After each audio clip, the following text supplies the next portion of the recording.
Hello friend and welcome back to my channel, Blue Nose Trading. My name is Tori Solis and today I'm going to be testing Solar Flare from Amaco Cosmos series. I'll be testing this glaze on 7 different clay body test tiles as well as on a textured white stoneware planter. This is a cone 5-6 glaze that's listed as lead-free, non-toxic, and food safe by the manufacturer. I'd like to say with this one particularly, it says food safe on the bottle, but on the Amaco webpage about this glaze they say, and I quote, "Is this glaze food safe? Yes, but due to durability, these glazes are not recommended for food surfaces." So it's not toxic, it's not going to poison you, but it's not going to create a surface that's ideal to be in contact with food. So maybe it's better to use on the outsides of things and not the insides of things such as mugs. I want to make sure that this is mixed extremely well.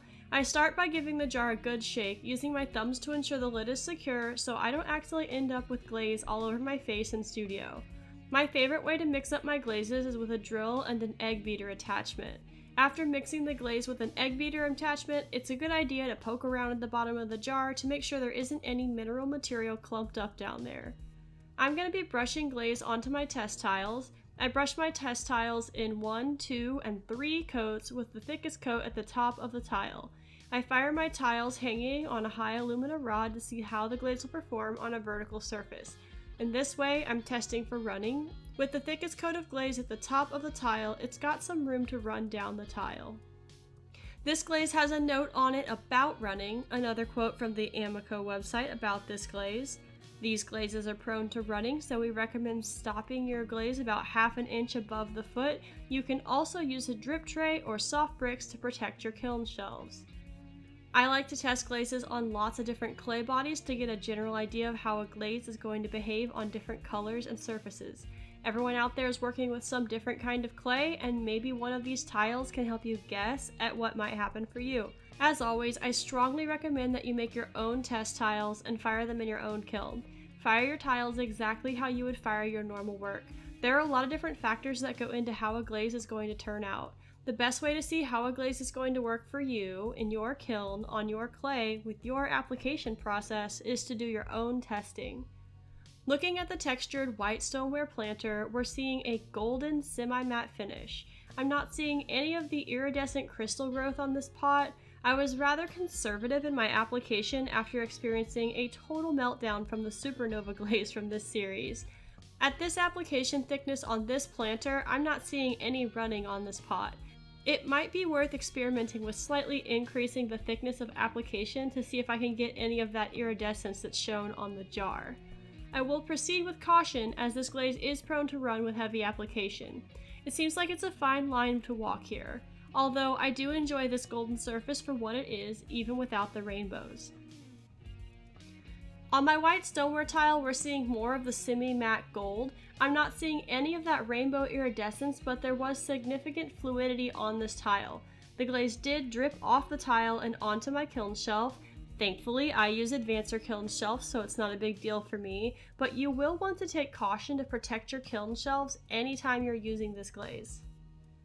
The Laguna B-Mix tile has a lovely golden finish, and we are seeing the rainbow crystallization showing through. Again, this glaze was very fluid on this tile, and it did drip off the tile and onto the kiln shelf. On Laguna Frost Porcelain, this glaze is showing results that look almost exactly like the picture on the bottle. A gorgeous golden color with tons of zigzagging rainbow iridescence. Unfortunately, there is an immense amount of running, and the glaze did drip fully off the tile and onto my kiln shelf. On my speckled stoneware, I'm getting a metallic gold that is much darker than seen on previous tiles. There's a good amount of running, but the glaze did not fully drip off the tile, though it did get close. The speckles add to the dimension of this glaze, and I honestly really enjoy how this one turned out. The results on Laguna Speckled Buff are a darker golden brown, with the speckles being mostly muted out.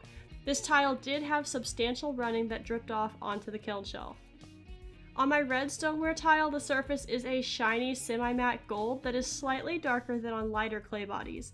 There's a significant fluidity and running on this tile, though this glaze did not drip onto the kiln shelf. It was very close. Laguna B3 Black is an interesting surface that is decidedly different than our previous tiles. The color is a very dark metallic that shimmers beautifully. There was still a good amount of movement, but the glaze did not drip off the tile. Overall, this is a highly fluid glaze that produces metallic effects that range from light gold to a coppery darker gold to a steely metallic depending on the underlying clay body color. This glaze does not seem to consistently produce the rainbow iridescent crystal effect, so I encourage you to do your own testing to dial in your results. I see a lot of potential for this glaze, but would strongly encourage that you take extra precautions to protect your kiln and kiln furniture from running while you are testing this glaze. Thank you so much for tuning in this week. I hope you enjoyed learning more about this glaze and can make use of this information in your own studio. If you'd like to help support my channel so I can get more glazes to test for you, consider becoming a member of my channel right here on YouTube.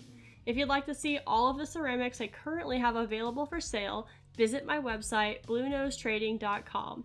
If you want to stick around for more art videos, be sure to subscribe to this channel, Blue Nose Trading. Thank you so much for being here until the end of the video. Remember that you have great ideas that are worth exploring, drink enough water, and I will see y'all in the next video.